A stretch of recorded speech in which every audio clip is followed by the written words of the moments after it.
ایک امریکی ساختہ زیر آب ڈرون اتنی ہی خاموشی سے حرکت کرتا ہے کہ عام سمندری مخلوقات بھی اسے اپنے ہی طرح کا سمجھتی ہے۔ تاہم یہ اتنا بڑا ہے کہ شکاریوں کو ڈرا دیتا ہے۔ یہ اتنی منفرد گاڑی ہے کہ یہ ایک چھوٹی ماہی گیری کشتی کے سائز کی ہے، اور جب اسے اوپر سے دیکھا جائے تو یہ سمندر میں تیرتی ہوئی ایک وہیکل منٹا رے کی طرح دکھائی دیتی ہے۔ اس میں کوئی پروپیلر نہیں ہے، صرف ایک چیز جو اسے مصنوعی ظاہر کرتی ہے وہ پیچھے لگا ہوا ایک بڑا پنکھا ہے۔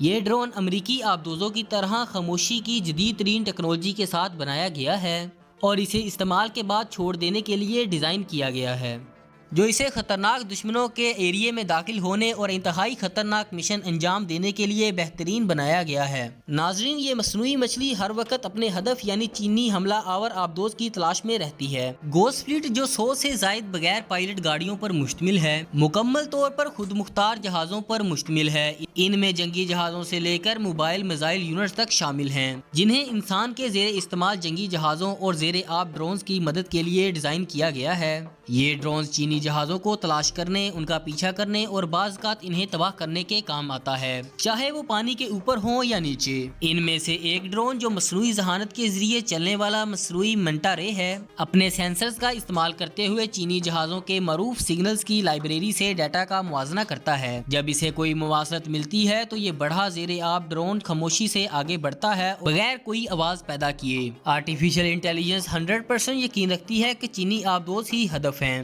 آبدوز کی منفرد آوازیں ہیں اور ڈرون اتنا قریب ہوتا ہے کہ اسے صحیح طور پر پہچان سکتا ہے۔ اے آئی اپنے ہتھیار کے خانے میں سے ایک ٹرپیڈو منتخب کرتی ہے اور اسے خاموشی سے چھوڑ دیتی ہے۔ ایک لمحے بعد ٹرپیڈو کا انجن فعال ہو جاتا ہے اور وہ آبدوز کی طرف بڑھتا ہے۔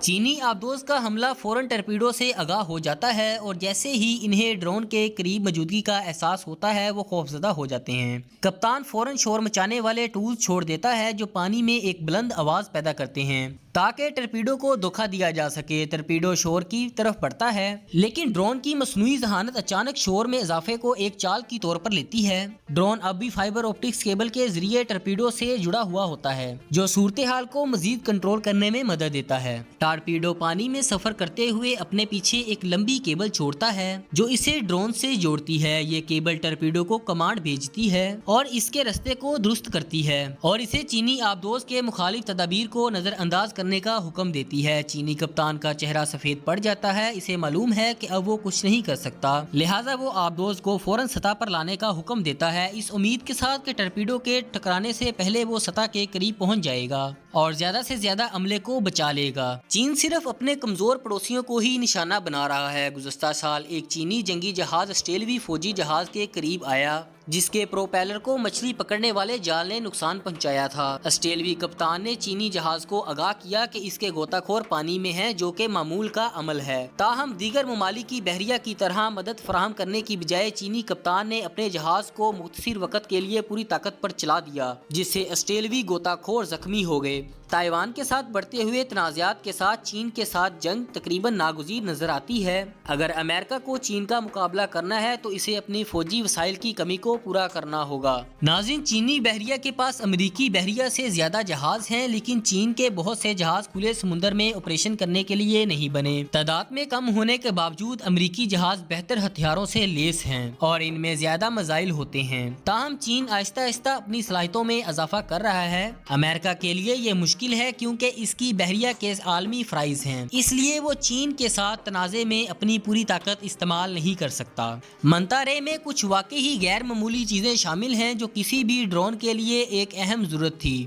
بحریہ نہیں چاہتی تھی کہ ایسا ڈرون ہو جو اس کے حملے کے لیے ان کو مزید کام کا بوجھ ڈالے یا اضافی عملے کی بڑھتی ہو اور تربیت کی ضرورت ہو۔ یہاں مصنوعی ذہانت کا کردار آتا ہے جو ڈرون کو دوسرے جہازوں کے ساتھ کام کرنے کی اجازت دیتی ہے، لیکن خود مختار طور پر۔